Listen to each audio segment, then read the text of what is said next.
Since the last episode, they've been reading the Urban Dictionary, and they've learned a bunch of new words that are offensive. It's going to get explicit, people. You've been warned. She's very confident that we can plug ourselves plenty without her, I'm sure. Yes, which is oftentimes the case in my house. I'm plugging myself. Exactly.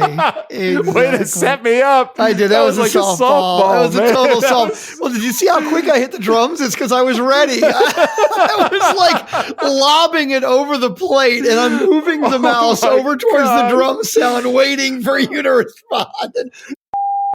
Low, and he walks the bases loaded on 12 straight pitches. How can the nice guys lay out pitches that close? 3 days a week, they're able to hold it together. This is not one of those days.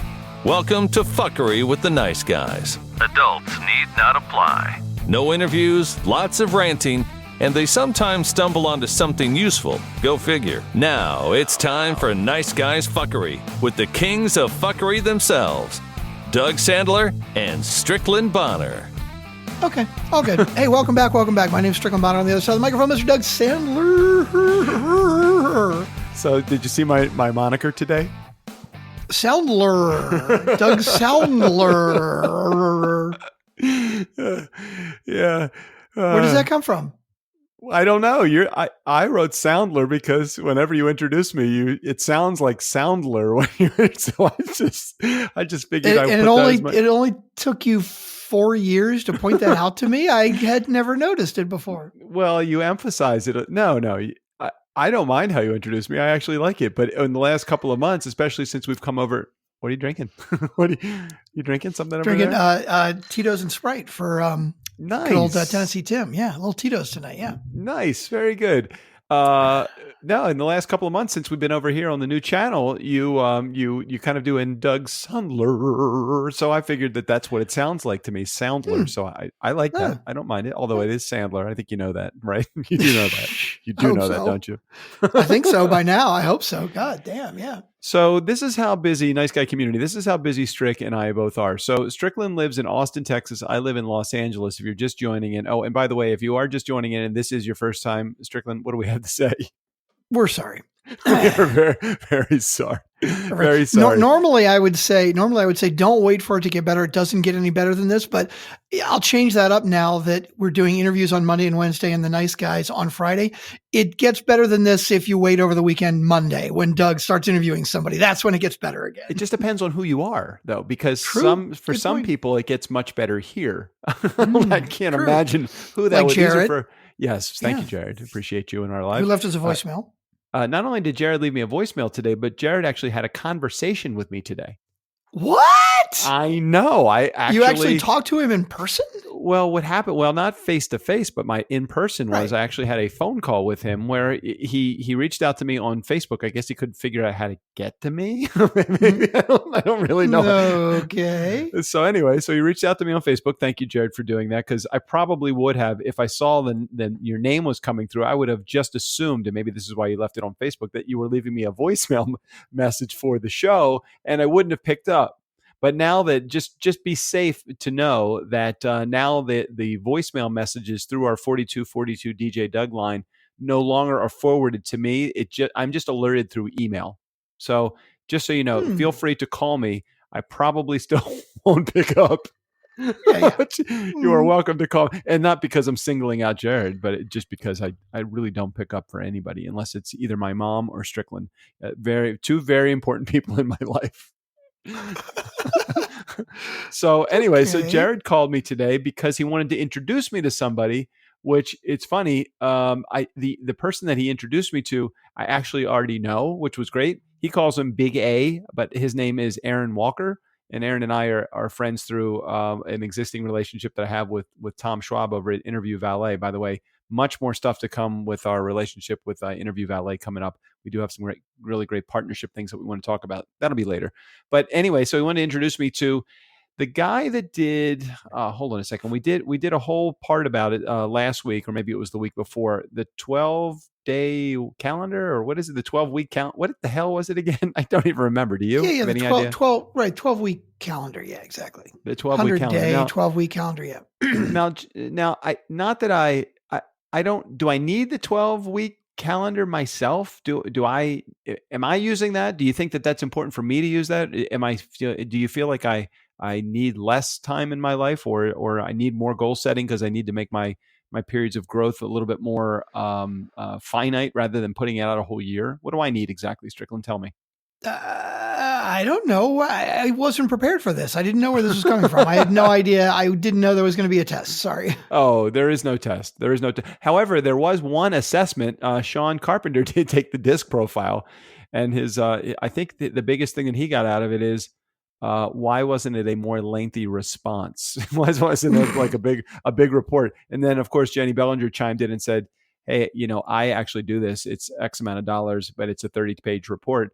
And I don't know that Sean wanted a 30-page report. So I'm trying to think somewhere between what he got and 30 pages, or maybe it was somewhere between free and having to spend money. Yeah.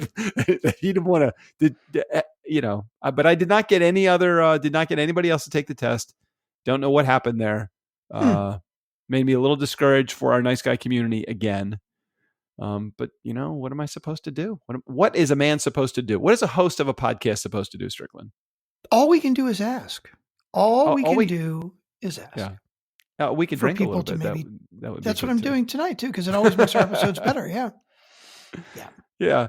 All right. So I was noticing as I was filling in some of the topics for tonight's show, you were actually filling in topics also. Of course. Come on. Working hard on this stuff. I didn't even know you knew that page. I didn't even know you knew where that existed. Well, I only know it so I can read what you've written. Yes, of course. Oh, well, so should we break out the topics wheel, spin the wheel, and get to all of the topics that are on here, or should we just do them willy-nilly? Well, I think the first thing we should do is play the voicemail, because if we start getting into topics when clearly we have quite a few topics right now, we actually should do that first, because we may get lost and not remember. So maybe we need. Do you have the ability to do a stinger, like ad hoc? Like you could play, like if you wanted to say, hey, we have this new segment, and the segment is our voicemail segment, and just do something like, I don't know, is there like a voicemail? Oh, you know what we should do? You remember Blue's Clues? Unfortunately, yes. Clues? I remember Blue's Clues. That guy, he always kind of weirded me out a little bit. But was it Steve? I think it was his name, if I remember correctly. Yeah, I think you may be right. Yeah. So Steve used to have a theme song when the hold on a second. I'm sure I can find it here. Hold on. Just could you talk? Yeah, I got the idea. I know exactly what you're saying. You don't have to explain it in great detail by referencing a kids show that was on 30 years ago, which was long after I were a kid. But I've actually put a note down here, intro music for Jared's voicemail, because we talked about it a couple weeks ago. I just haven't actually done anything with it yet.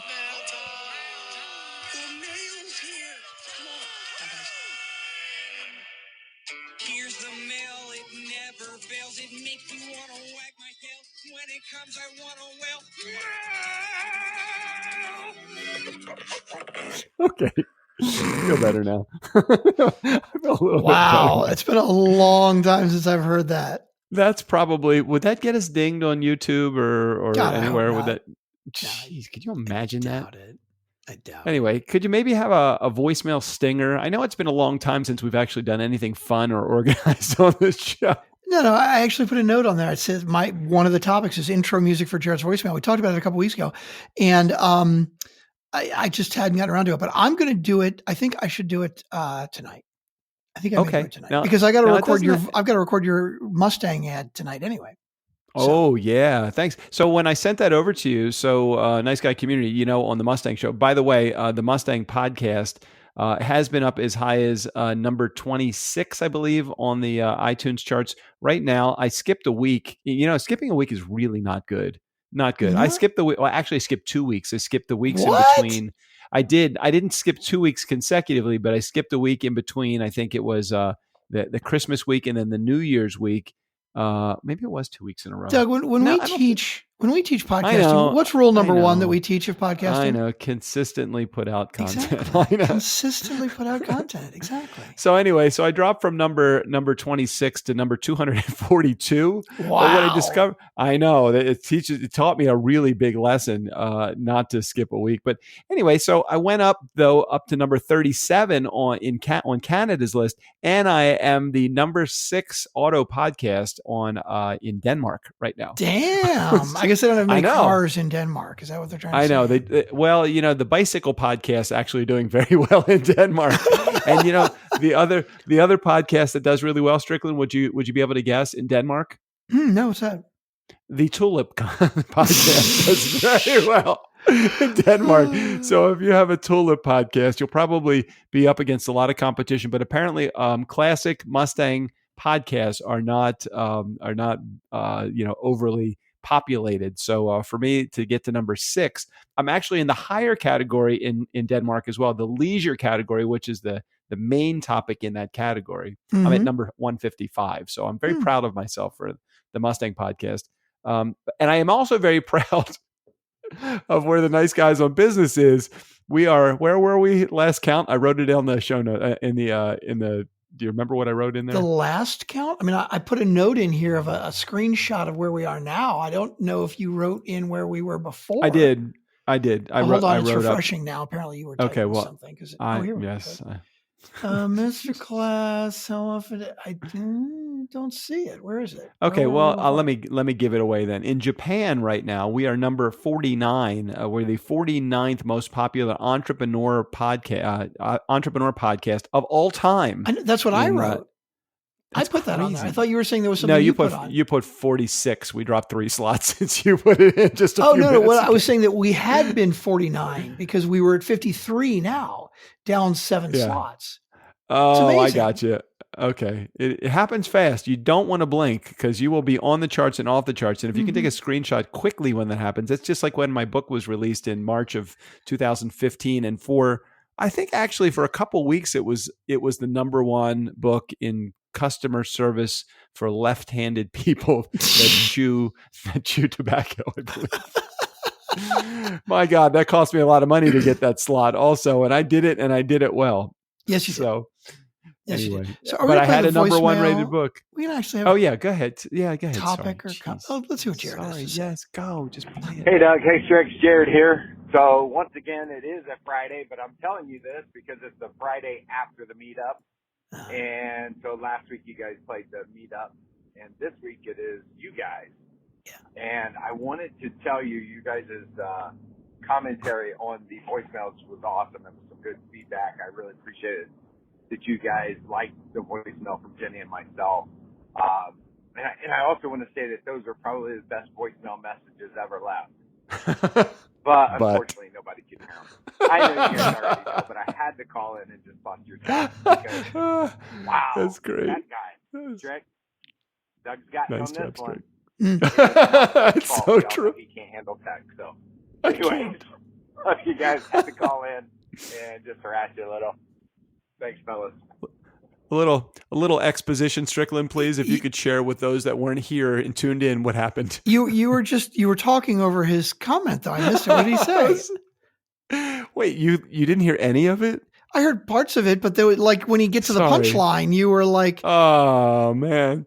So the punchline of that was for those of you that were listening and hearing the great nature of both Jenny and Jared's voicemail.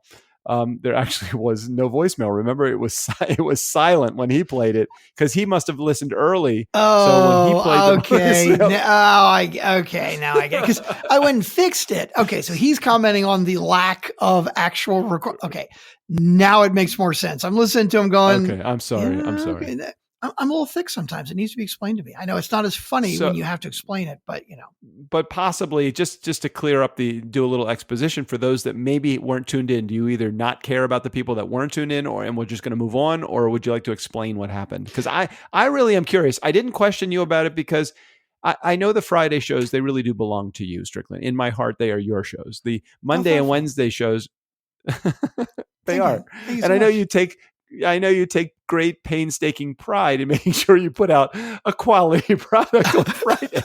What are you trying to say? So we had to switch over to Zoom last week because Zencaster was fucking us so bad. I don't know if you noticed the title of the episode today. It's called Fingers Crossed. I had my fingers crossed that Zencaster would actually work. Oh no. Yeah, which it seems to be doing fine so far. And really, I mean, how long have we been using it? And it doesn't screw us up too much that often, just every once in a while. Anyway, so we had to switch to Zencaster. And so we played our voicemails, and the voicemails, I just shared my audio on Zoom, and I didn't realize that it wouldn't actually record when I shared that. Right. But we both heard it though. So that's what I don't understand. We both heard it. So how is that even possible? And you even said share audio. Right. Which is exactly why I didn't even go through the episode and listen, because I never fucking edit these. I just throw it out. Right. Because we put out a quality product that doesn't need editing. Right. Right. Exactly. It's something like that. Yeah. Anyway, we're close enough to that. Yeah. But as soon as somebody pointed out, or like 3 people pointed out, that there was no voicemail, which some of you, if you were listening, you may have heard us announce a voicemail and then silence. And then we were laughing at the responses of the voicemail after the silence, and it seemed kind of stupid. But then I went back in and fixed it. And so the comments that Jared was making, and now I feel like I actually want to listen to the voicemail again, because it would be funnier if I realized that what he's talking about is the silence, not his and Jenny's actual messages. Exactly. Makes it a little bit funnier that way. That is but funny. I feel kind of stupid that I didn't get it the first time. So, yeah. Okay, but wait. So I'm mentally, I was going through how you are making the fix, and then I thought, okay, what he probably had to do was you had to go back. If we made a comment in the middle there, did you just erase the comment and you just placed the voicemail itself? You just inserted it directly from the G drive, or what did you do? How did you fix it? I'm a professional. All right. I do this. This is what I do every day. You don't need to ask these things. I'm a professional.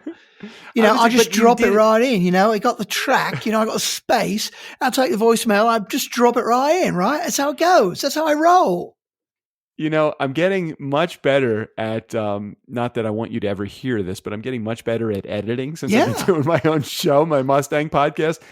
But it is amazing some of the things that you just learn through just sheer trickery. Totally. You could, there are so many times when I'll be talking on the Mustang podcast, and you know me, I never give anybody just ample room to actually share their answer. And then God forbid I should leave a moment of silence at the end of their answer. I just completely have to come right back in. So I'm so ready to shoot my wad and talk before somebody's finished answering the question that I find myself oftentimes stepping on the words of the guest. So now what I do is I just silence me, not while I'm recording, but when I do the dual track, I put it on there, and then I just it's Command L. That is silence. That's my favorite key to hit over me. I can say anything I want to. Now I can interrupt them all the time. I just then have to make it just clean it up on their side, because oftentimes I will interrupt them and they will stop. That sounds like it's work, not good. Though. That's like editing. It is. There's a lot of work. I was flying back from Baltimore, a whole different topic that we probably should add onto the board. I was flying back from Baltimore or flying to Baltimore from LAX, and I was able to do it. It was a 4-hour flight. I only was able to edit 3 episodes in 4 hours. Wow. 3 episodes in 4 hours. Wow. That's because I was doing some surgical precision editing. By the way, I don't know if you've even listened to it yet. Did you listen to my nonprofit guide? No, you told me you had done the edit. I haven't actually listened to it yet. No. Yeah, I did the edit. No reason for you to listen to it at all. Just add on the front side and the back side of it, and you are good to go. You don't even need to pull out a quote unless you really choose to. Well, of course I'm going to pull out a quote. I mean, that's our format now. But I appreciate you doing all the editing. It was fun. It was fun, as in trying to, drop dry sand into your eye and then trying to get it out with a tweezers. When I say fun, I don't mean it was fun, but it was a challenge because it was such a horrible connection, which is why the episode is only I think 8 or 9 minutes in length, but it's a really good commercial for the nonprofit. Okay. Well, that's now you have more sympathy for, what I did for a number of years before we actually hired real editors when I had to deal with that shit all the time. God. So I really feel like very, very, compassionate towards any issues that Jimmy has in doing any of the editing, or you also, because I know you still do a number of the opens and closes for many of our clients. So yeah, geez, I don't know how you do it. I just don't know how you do it. We've all got our strengths. You just keep selling, Doug. You just keep selling. It's all good. Okay. It's all good. Do we want to spin the wheel? We got a lot of topics. Yeah, let's do it. All right, let's do that.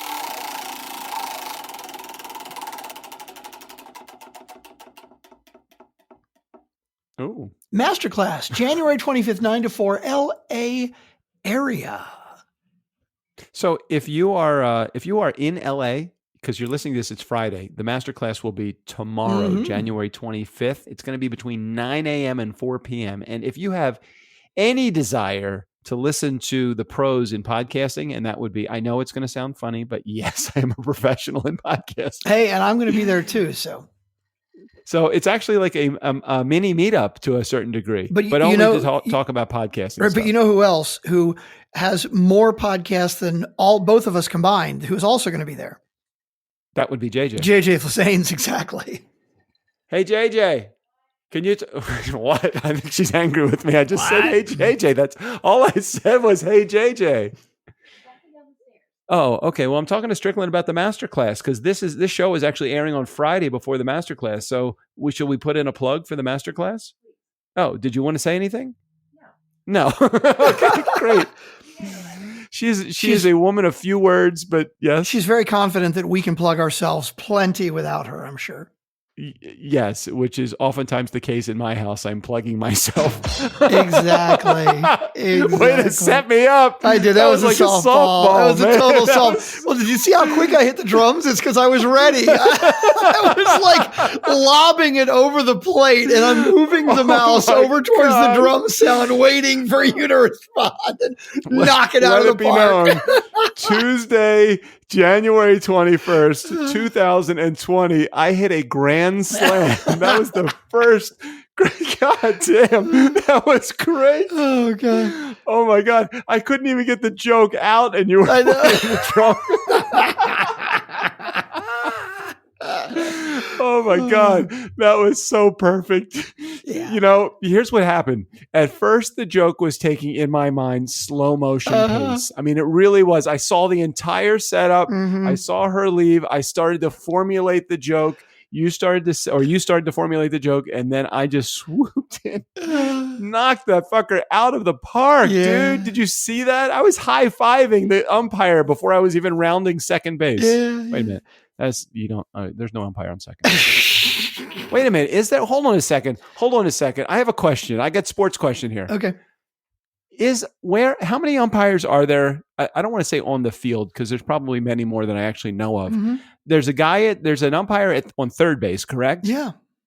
There's an umpire behind the plate, right? Yep. There's an umpire that is on first base. Where is the other guy? Is he in between first and second, or between second? No, the shortstop is between second and third. Right. I believe there is typically an umpire who is like out past second base, but like leaning towards first, right? So he kind of stands around like behind the second baseman, but like a little bit to the right to be on the opposite side. I'm pretty sure. Yeah. Pretty sure there is. I'm looking at the field and I'm trying to see. Yeah. I believe that there are four. There's an A, B, C, and a D umpire. I don't know why I don't remember this though. Because it's not important. Because who gives a shit about baseball? Hold on a second. 152 games a year. It's fucking ridiculous. 162, by the way. Is it really? Fuck, it's so fucking ridiculous. I'm sorry. I have a really hard time with baseball. Okay. The best team to ever play the game in a season is going to lose 50 fucking games. I'm sorry. How excited can you get when some team that is just having a fucking amazing, sick, ridiculous season is still going to lose 50 fucking games? That's too many games. A lot of lessons in baseball. A lot of lessons. There are 4 umpires in Major League Baseball games, 1 behind the plate and 3 on the field. In general, the plate umpire calls balls and strikes and is responsible for keeping the game moving at a reasonable pace. Well, of course, that's the guy that does that. He's the one that got the mask and the padding in case anybody tries to whack him. Mm-hmm. Yeah, keeping the pace. Ultra boring. That is the pace, in my opinion. Right, exactly. Mm-hmm. All right, I got a worse question. I'm going to ask this one. I'm just going to completely lay myself out there for just a moment. Okay. So if you're in our community and you give me shit for this, I will accept it. Who is playing in the Super Bowl, and has it been decided yet? Look, I'm not a big sports fan, but it has been decided. It was only decided 2 days ago, Sunday. Well, a week ago now, as of the airing of this. Shit, who won? I don't even fucking remember. Oh, I got it. I got it right here. I just looked it up. So I got it. It's on February 2nd at 3:30. It's the San Francisco 49ers versus the Kansas City Chiefs. Oh, yeah, 49ers and Chiefs. And more importantly, who's playing the halftime show? Oh, hold on a second. Super Bowl 2020 halftime. Who is that going to be? That is going to be national. Oh, Demi Lovato is going to be singing the Star Spangled Banner. Oh, that's cool. That's cool. She's got a good voice. Super Bowl halftime show. Who is performing this 2020 Super Bowl halftime? Well, see, this isn't good. The 2020 halftime show performers are Shakira and Jennifer Lopez. Interesting. Okay. Shakira and Jennifer Lopez. So, I mean, what's is that the best they can do? Look, is that the best they can do? It could do worse. I don't know. I thought Bruno Mars did a pretty great job. I'm looking. Okay, you know how the Super Bowl sells out every year, right? I'm assuming it sells out. So I go to NFL.com just for kicks, right? And it says, "Hey, Super Bowl experiences." I'm like, okay, let's check it out, right? This is like, and this isn't scalp stuff. This is like on the NFL.com site, right? If I wanted to, I could still get a ticket plus pregame. There are 3 different packages for the Super Bowl for this year, for 2 weeks from now. How much do you think they start at? Yeah, so I was going to get. I was going to guess. I'm glad you were allowing me to guess rather than give it away. I'm going to say a Super Bowl ticket. Now, reasonably priced. Now, this says Hard Rock Stadium ticket, official Super Bowl game ticket, all-inclusive pregame party, NFL alumni appearances. Okay, so wait. So how many tickets in addition to the game? Because what's Hard Rock Stadium? Is that the place? I guess Hard Rock bought the rights to the stadium where I think it's in Miami this year. Oh. So okay, so it's not in either San Francisco or, well, that's horrible for the people of those hometowns. Why don't they let the hometown house the Super Bowl? No, because then there would be an advantage. They do this every year. They pick a city ahead of time. That makes sense. Yeah, that makes sense. They pick it ahead of time. That makes sense. Okay, so give me the 3 things that are included. You get a ticket to the game. What else do you get? Game. Well, here, buy tickets all locations. Let's take a look because it says buy tickets plus. Hang on, what's the details? Yeah, don't. No, it has individual tickets. Okay, I'll price out each one of these things. Give me the things that are a part of it, and then I'll give you the package price it should be. Apparently, all you get is official Super Bowl game ticket, like one ticket, and an all-inclusive all-inclusive pregame party. And you can either there are 3 packages. There's one that is the NFL alumni, or if you are a Kansas City Chiefs fan, the official Chiefs pregame party. If you're a 49ers fan, the official 49ers fan pregame party. What's the cheapest ticket you can get, which will get you like a single nosebleed seat in the stadium? Okay, single nosebleed seat. Here's what I would pay, and then I'll tell you what they're probably going for. I would give you maybe $125 for that ticket. Now, what they're probably asking for the ticket, I'm going to say they're asking $500 for that ticket. Okay, first of all, I believe the face value is considerably higher than $125. I've paid more than that for concerts before. We're not talking the Super Bowl, okay? So you asked me what I would pay for. I mean, you asked me how much the ticket would be. So I would, if it was more than $125. First of all, I would not go to a Super Bowl. You could not pay me enough money to get me to go to a Super Bowl. No. I agree. I'll watch it on TV unless I was on the field. Because you can't see the commercials when you're there. Yeah, I agree. And if I'm on the field, it's not like they're going to give me a seat. Right. I'm not going to be able to sit with the players, and I'm going to get tired. Yeah, exactly. Stand up. Right. And you can't. No, okay. So $125 is what I would pay. I'm saying that they're probably face value $500. Am I anywhere close? No. Nowhere close. Am I Nowhere too high? close. I'm sure I'm too high. There, Oh, correct? sure. Yeah, really high there, right? Let's see. Okay. I don't want to like take up our entire time since we got 27 topics, obviously none of which we're going to get to. I'm just going to throw it out there. Okay, yeah, do it. Starting price, $4,250. Get the fuck out. Nope. You can see it right now on NFL.com. That's the face value of the ticket. That's the package value. I don't know if that's the face. I don't know what, but they've got, if you want to get a good seat, like I'm scrolling down. Oh my God, this is fucking ridiculous. Okay. So like, if you want to get into, there's a section called the 72 Club. Okay. The 72 Club is between what it looks like on the thing, between the 30 and 50 or 30 and 30 yards, between the 30 yard lines, right? So it's like lower section, right?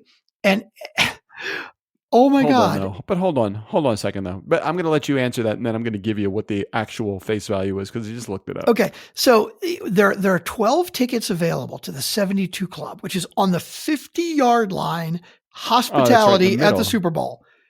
Do you know what they're going for? I can't even begin to guess. $5,000. $34,000. And you know what? Just like somebody is buying every one of those fucking $20 million houses a mile and a half from my house in Manhattan Beach, somebody is going to pay that price and be happy about it. That's unbelievable. That's unbelievable. The Super Bowl is different from other major sports events in that the NFL, which controls the ticket inventory, offers no open to the public sale at face value. The league also doesn't publicize the face value prices, which are believed to range from about $1,000 to $5,000. Interesting. According to StubHub, the average price of a 2019 ticket sold was $4,380. Fucking average price was $4,000. That's crazy. There was only 1,500 tickets left available with 1 day left until the game with a get-in price. So no seat. You could just get into the stadium for $2,900. Why the fuck would anybody want to do that? I just don't know. I don't here it is. And if you buy a beer, that $2,900 goes up to $5,600. Where's the beer price? We've talked about this in years past, but we've never really focused on it. And it is so stupid. I don't know if you are in our community and you actually feel like that's a value to be able to pay that. Who are you? And I have some swampland in Florida to sell you, or a bridge in Brooklyn that I would love to show you. Please. So I don't know if I think I told you when I went to see Hailstorm and Alice Cooper, I got front row seats, right? And I paid a premium because it was front row seats, right? Now this was a $75 face value, right? Mm-hmm. And I paid $200, which I thought was a pretty fucking good deal. Cause I got to tell you, man, front row is an experience like no other. If you want to go see a band that you've never seen before, I've been like second row before, and second row is really cool. Front row, it's well, I went to see now, not that, there's going to be I'm going to get judged here for a moment. I shared this with you about a month or so ago on the show. I did see Adam Lambert, and I thought Adam Lambert was a great concert, and I saw him in a really small theater in LA, and there was probably, I think the theater holds 750 people, and the 750 people, you can spread out pretty much, but I mean, everybody was closer to the stage. We probably got there maybe halfway through them letting people in, and we were maybe 25 or 30 feet from the stage. That's still pretty good as well. I mean, you don't need any binoculars. You don't need anything. I remember seeing Fleetwood Mac in concert with my friend Jack. And what are you trying to say? We were sitting in Doug. Don't worry about it. You were very eager to put that qualifier in there. I just wanted to make sure that I was not including you on that list because I know that you should like Jack, but I can't should you, so I can't make you like anybody. But I do know that I like Jack. Anyway, so I was sitting in the You're not going to say I did like Jack? Because, I did like him for a lot longer than most people that actually worked with him liked him. But that's all another story. So let's not go there. I've liked him forever. I've liked him for the moment I've known him until now. I still like him. Anyway, so we sat in the nosebleed section at I forget the stadium in DC. What the heck is the name of Capital the Center? arena there? Anyway, Verizon. No, it wasn't the Verizon Center. Verizon. Thank you. It was Verizon Center, and they were two specs. There were 6 specs on the stage, and it was. I couldn't see. I could still see from that distance that Nick Fleetwood has a drinking problem.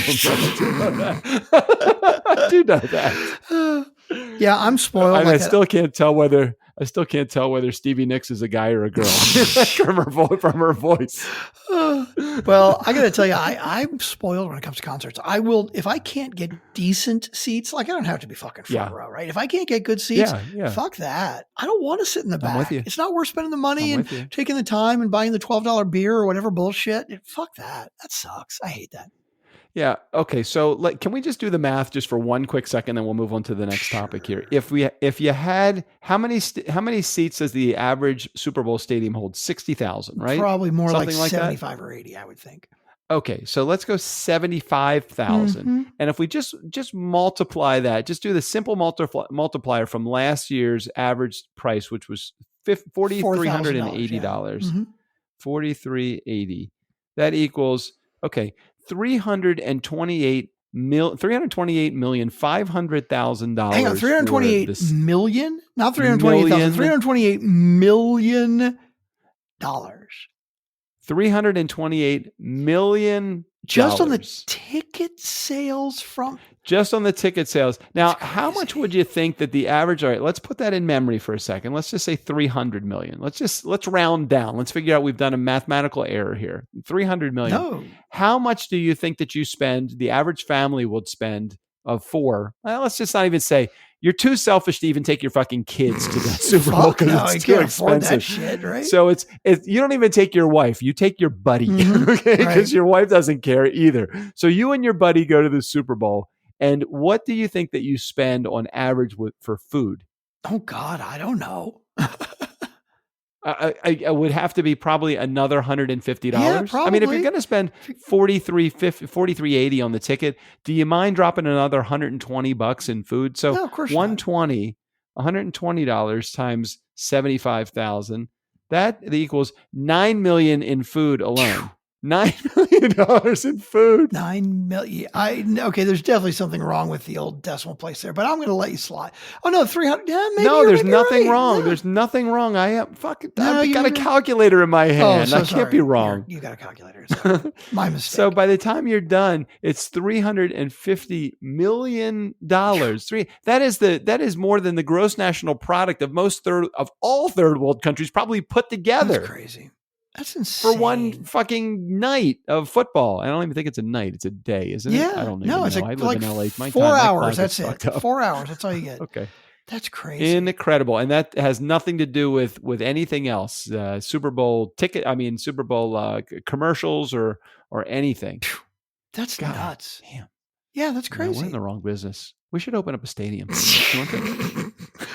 We can't even get and then try to attract an NFL team, right? You think it has nothing to do with the team, right? Yeah. Okay. How much do you think the players get? Don't the players get like a piece of that money? I don't think they get a percentage. I think they make bonus sometimes, probably if they're playing in the Super Bowl. But I don't think they actually, get a piece of the profit or anything. For championship game alone, members of the winning team will receive $118,000 each per the NFL's collective bargaining agreement. Both the Patriots and Rams have already earned $83,000 per player in postseason play, and that was as of January. Oh, that was January 2019. So that was for last year. $118,000. Awesome. I mean, it's like 10 minutes on the field for most of these guys. I know. It's all relative. It really is all relative. Yeah. Yeah. Cause these guys, $118,000. Yeah. Cause aren't these guys, many of them are making millions of dollars for their 16 games, right? Absolutely. Yeah. Yep. Amazing. Yeah. Amazing. Okay. All right. Let's move on to the next topic before I want to put my fist through my computer. We're already 38 minutes in. Do we even want to get into topics here? Jeez, come on, seriously? We're not even going to do one more Okay. topic? Do you have one specific Oh, one in mind? I do want to. Yeah, I do. I want to talk about this one, the Amazon one. Okay. Why don't you go ahead and just do that one? I won't even bother spinning the wheel because you obviously don't have to spin the wheel. So I was in Baltimore this weekend, and I flew back from Baltimore, and in order to get to the airport, I usually do Lyft or Uber or whatever. So my Lyft driver was actually an ex-UPS driver, and we were talking on the way there. I love these chatty guys, but I was trying to be friendly with him, so I was keeping up with him. He was telling me I don't even remember how we got into the conversation about it. We were just, because he's going to be a listener of the show, by the way. Oh, hi. I don't even remember his name. I don't remember his name. Anyway, so at least he was a listener of the show for about 33 minutes, and now he's like, "Fuck you, man." Anyway, I didn't slam him. I'm just like, I'm not necessarily a chatty guy at 6 o'clock in the morning. I just need to get to the airport and do my thing. Anyway, we were talking about him being his ex being an ex UPS driver, and then we were talking about the idea of I don't know, geez, how did we even get into it? We started getting into the topic of I remember, because I was saying, hey, wouldn't it be interesting if Amazon was somehow involved with UPS? And he goes, well, yeah, I think that Amazon is actually interested in buying UPS. Damn. Now, could you imagine that happening? Well, Amazon buying? Dude, it makes sense. I mean, I wonder how much of their own shipping they do right now, or if when you see an Amazon truck, is it really just, I don't know how that works actually. So I think all Amazon trucks are Amazon deliveries. Not all UPS drivers are delivering Amazon packages, though. Hang on, this sounds like a math problem now. If all UPS drivers are wearing brown shorts, but Amazon, never mind. I'm sorry. Continue. I don't want to get off. Well, you figure it this way: if Amazon is the square, all squares are rectangles, but all rectangles are not squares. Or parallelograms. Okay, got it. Whatever you say. Yep. Yes. Okay. So if Amazon what percentage, number one, of UPS shipments are actually Amazon deliveries? Very curious question. And he was also explaining that that FedEx started to refuse to deal with Amazon because of some of their practices. Who is not dealing with Amazon? Oh, FedEx, right? FedEx ends Amazon's U.S. ground delivery as retailer. Yeah.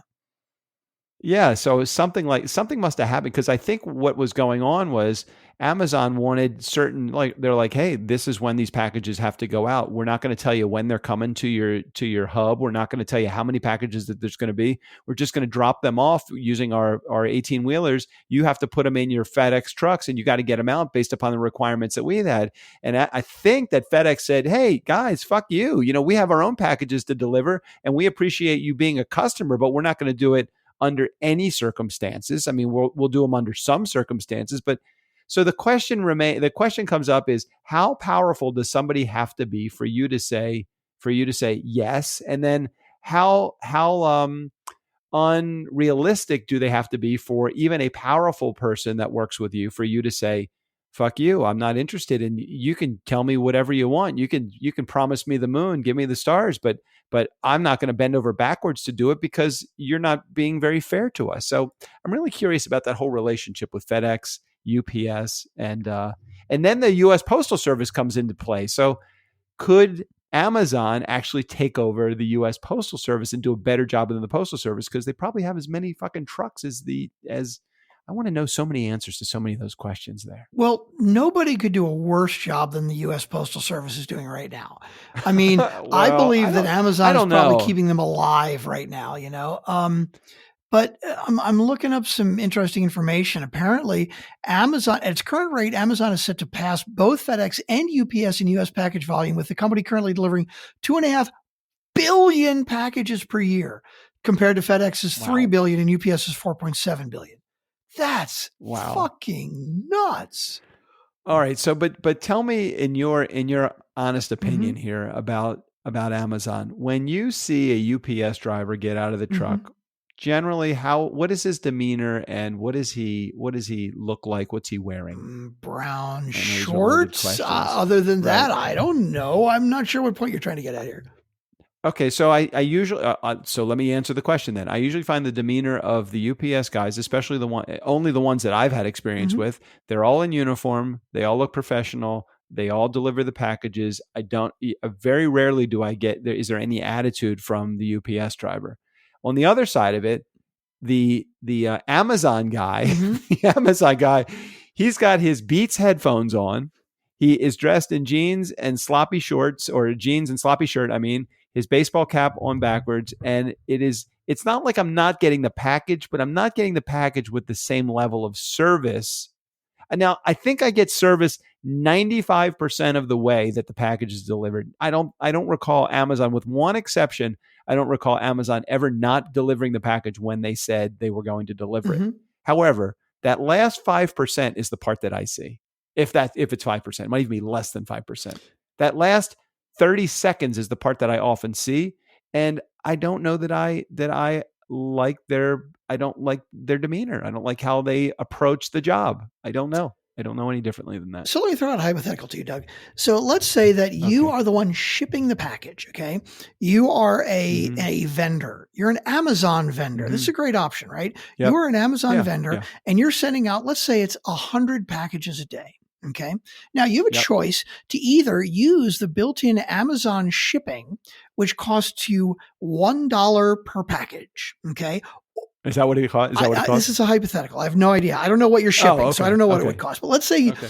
for Okay, $1 a okay. package for Amazon, right? Or you Yep. can take care of your own shipping, which UPS would take care of it for you. And because of the volume that you do, they would do it for $1.50 a package. So it's a little more expensive, 50 cents more per package. Now, here's the difference. Let's say hypothetically their on-time percentage delivery is about the same. Maybe UPS is a little bit Mhm. better, right? Mhm. The big difference right. is that the UPS guys are going to be well dressed and they're going to be well spoken and it's all going to be good. And the Amazon guys may or may not have their Beats headphones on and their beat up t-shirts. And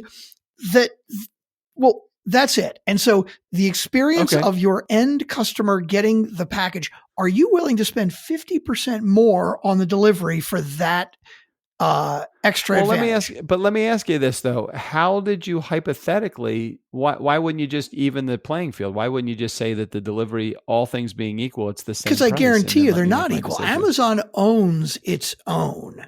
Okay. They're obviously internally, if they're doing their own delivery, it's got to be less expensive than farming it out to UPS. So Well, but I think that I want to come up with a hypothetical that's actually realistic. but I think The that is hypothetical, realistic. You don't believe that's okay, realistic? so fine. So it's You realistic. really think that? So- Okay, I think it's realistic. All right, so I do it with the cheaper service. I do it with Amazon, but I do it a little bit begrudgingly. Okay, A little bit but begrudgingly. that extra Do it the other way. $50 a day that's in your pocket, that's not so begrudging, is it? Mm-hmm. No, Okay. I appreciate the fact that I can make the extra money. I would love to be able to say, which I'm not going to get a positive response, I don't think, from Amazon, but I would love to be able to say, can you put your guys in uniform and maybe train them about the rules of customer service? And you just for a moment? you know what kind of reaction you would get from that? I'm guessing it would be about the same if you were to call Microsoft and say, "Hey, I've got this really cool font that I think everybody would like. Could you add it to Word for me, please?" I think that's about the same thing. Yeah.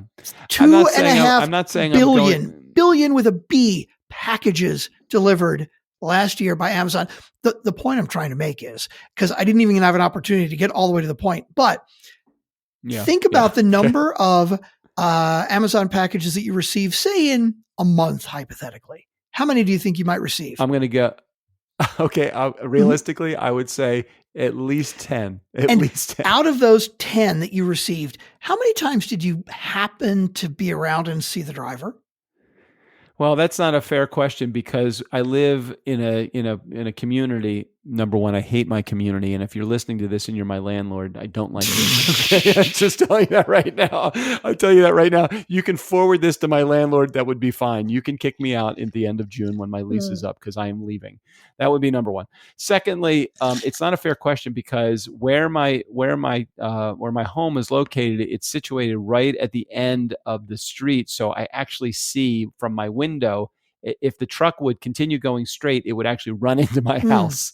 So I see every truck that comes in, and because, again, I'm moving out, so I don't give a shit. Because the court is so loud, so fucking loud where I am, I can tell even when in a small even when a small child on a tricycle comes up in the court, Damn. I can hear him on his bike. Wow. It's that unbuffered and that loud in my community. So I don't, the toddler, I don't appreciate you riding your tricycle so loud. So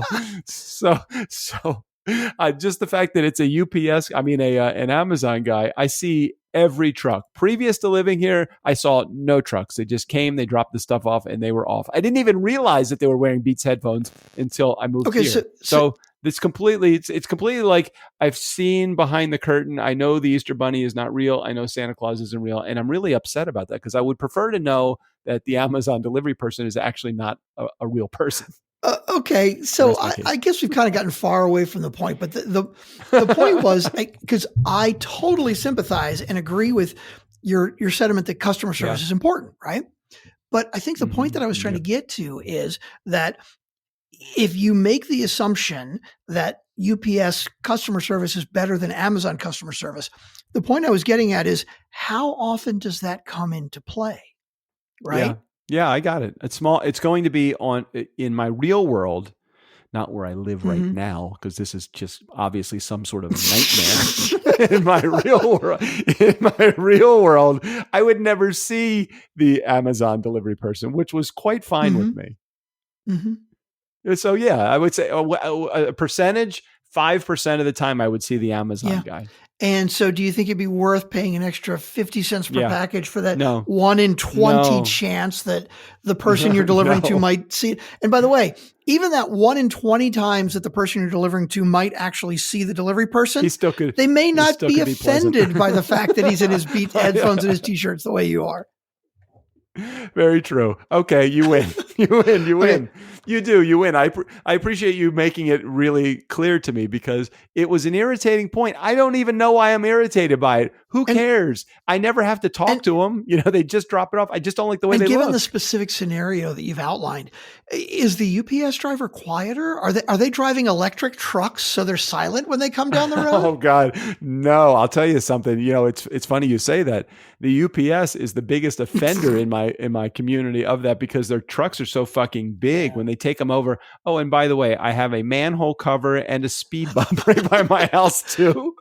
So you hear the clonk clonk of the manhole cover because the UPS driver can't seem to understand how to straddle the fucking metal cap that's on the street. And then and they don't slow down for the speed bump, so all of the packages you can hear them clamoring. I know what the roof of every fucking UPS driving truck looks like in my community. I was going to save this as an egg for after, but here, I got to play it now since it's right here. Take a listen. Here we go. Right now, you're probably thinking, boy, am I glad I left the kids at home for this episode. Am I the only one that can hear that? There's the fucking mail truck always has no muffler on it. Drives me crazy. It's one of the few sounds that can penetrate my fortress of solitude here.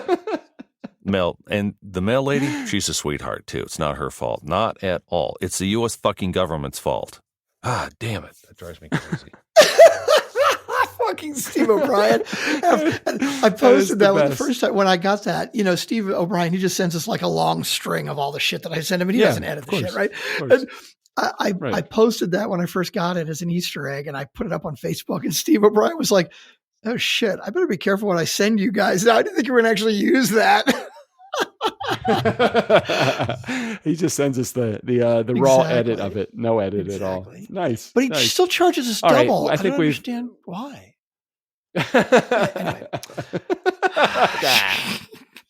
Just pay the bill. It's fine. Pay the bill.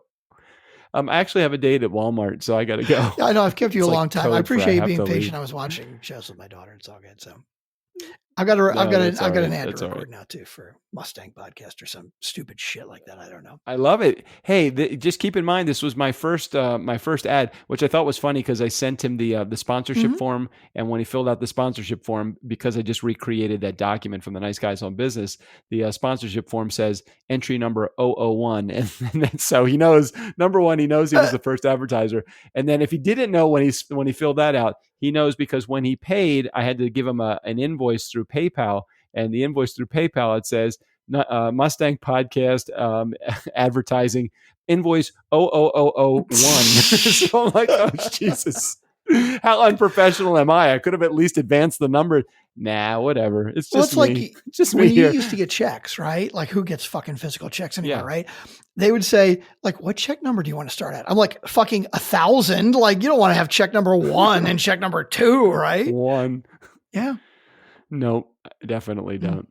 All right, why don't we we have a whole bunch of topics. We'll cover them at a later Or date. not. Let's One- just one say of that. these two, Don't forget, if you're still tuned in here and you have not signed up for the masterclass, we didn't tell you how to actually we get fucking there. totally It's go to forgot that, didn't we? turnkeypodcast.com/masterclass. Can you put a link in the show notes for that? Where do you want me to write that so that'll be in there? Should I put it in there? Will it ever make it to the show notes, or is that impossible? It can, but okay, we're talking about the LA area, right? So first of all, you got to be in the area. Like nobody is going to on Friday make a decision to fly in on Saturday completely morning, agree right? with everything you're about to say, but the fact that we don't put the link in the show notes will eliminate the possibility of anybody being in there. So what would you like me to do? I mean, seriously, what would you like me to do? If we don't put it in there, no one will come. If we put it in there, still no one will come, but at least there'll be a better chance that no one will What's come. the link again? I'll just put it in right now. It's turnkeypodcast.com/masterclass. Masturbator. Oh no, Masterclass. Right. Okay. Yes. No, that's a whole different website. Exactly. Okay. Well, there's a big red button that says click. Wait a minute. I can't scroll down. Yeah. Why won't it let me scroll down? Click here. That's That I the easy don't button. Masterclass. Yeah, it's an easy button. $100. Sweet. Well, it's not 100. It's a seat deposit, but you get the $100 back. It's going to be a crisp $100 bill. I covered you, so you're not getting a $100 Well, bill it says back. Masterclass $100. Maybe you should clarify free, and then your seat deposit of $100 will be refunded to Well, you. read the information. Hey! right there. I'm Just looking read at it. the over the fold part, and it says click here. I don't $100. I didn't know how to make the picture smaller. Mm. I just didn't know Because we're how. professionals. Yeah, it's all good. I don't know anything. You know, after 5 years of this, you would figure that I would know something. I know actually, here's what's happened in the last 5 years. I believe I know less now than I did 5 years ago. Look, it's all good. I mean, you look, how many people do we have signed up already? So we got a bunch already, right? I think 15. Yeah, we're all good then. Something like Yeah. that. Your instructors, Doug Sandler right, and that's JJ fine. Flazanes, and See, Roy that I Disney, do who know. will be I hanging know. out in the background. That's all right. I'll be behind the curtain the whole time, counting the money. Exactly. Yeah. It's all good. It's all good. There will be no money to count for you that day, Strickland. So it's all good. You will definitely be happy. So you're flying in on Friday. We're gonna. I think you'll either take an Uber or I'll just pick you up at the airport. I think it's only like it's a very short distance. Yeah, So why are would you staying pick at me up the? Are you staying airport? at the Hampton Yeah, Inn? or whatever the hotel is? I just got an email today saying I can upgrade, which I don't really give a shit about. I don't want to upgrade on that. Well, we got a lot of business planning to do. I got a whole bunch of shit I want to cover with you. I want to make sure that we're all on the same page and we're going down the right path for 2020. I mean, we are in it now. Dude, that's the plan. I want to talk to you about our monthly discussion of our, I mean, it's not part of the 12-week plan, but maybe it should be. But you know what? Maybe next episode or next Friday, we'll actually have some business shit to talk about. That would be different. Okay, this sounds Maybe great. we'll actually do a Wait minute. Wednesday episode because it'll be real business advice. You and I can talk on a Wednesday. Like you can interview me about the Turnkey Podcast Company. And then on Friday, I can come back to the fuckery. God, that's a great idea. But we should probably do that on the Turnkey Podcast. We could do that too. That's a good idea. Good idea. Maybe Yes, something Hampton like Inn that. and Suites, All right. LAX El Segundo. Yeah, you're literally a mile from my house right Oh, there. dude, have you seen, I was going to say, have you seen this ad, but you haven't because you don't watch television. It's funny. I've seen this ad like 3 times in the last couple of days. And I'm thinking to myself, I don't watch TV. Where have I seen it? I've seen it actually at bars. So there's an ad where there's a guy in a convertible Mustang, like parked at the beach, right? And he's drinking a beer. And I'm like, dude, and a cop pulls up behind him, right? And the cop pulls out his ticket book. And like the guy's like, oh, he's going to give me a ticket, because I'm drinking a beer in my car. But take a look. It's Heineken, no alcohol, right? And he shows the cop the bottle and it's like 0% alcohol. And the cop points up at a sign that says no parking. And it's like, oh, yeah, okay. But what's funny about it is it's your fucking Mustang. I swear, it's like the same blue color. And it's a convertible and it looks like it's about the same year. It's cool as shit. I'm like, when I see the ad, I'm like, dude, that's Doug's Mustang. Huh. Wait a minute. Heineken ad Mustang. Yeah, that's a good idea. Look it up. Gotta take a look at it. Yeah. Now you can park. Oh man. That's totally my car. The interior is a different color. Oh His interior is white and yours is black, or the other way around, I think. Yeah. Oh my God. That is totally my car. Same white steering wheel, same top. God damn. That's great. You can talk about that on your Mustang podcast now. That is great. Yeah, black interior. Yeah, yours is white, right? See, yeah, man. Thank you. Thanks for the heads up on that. That's pretty cool. Wait a minute. Here, can you put that? Yeah, it only took me till 59 minutes into the episode to get to it. But yeah, good. Yeah, send me that link. Is whatever link. Put it in the chat, and I'll put that in the. We'll probably get more clicks on that than we will on the masterclass. But you never know. That is probably very true. Wait a minute here. Type it in the chat. There you go. It's right there. All right, let's get out of here. I got Walmart to get to and dinner to eat. So unless you have something final to say, let's roll. No, come see us tomorrow at the Mastermind. We'd love to see you. I know you guys couldn't make it out to the, what's the name of the tiki bar? The Purple Orchid? You guys can make it up to us by showing up at the Hampton Inn tomorrow. You can see both of us and you may actually learn something. Yeah, about podcasting or about me and Strick or about who actually controls my life. And that would be JJ. We all know that, though. All right, let's head out of here. Steve O'Brien, go ahead and take us out of here. For Doug, Strickland, the Nice Guys on Business podcast, I'm Steve O'Brien. Yo, bartender, Jobu needs a refill.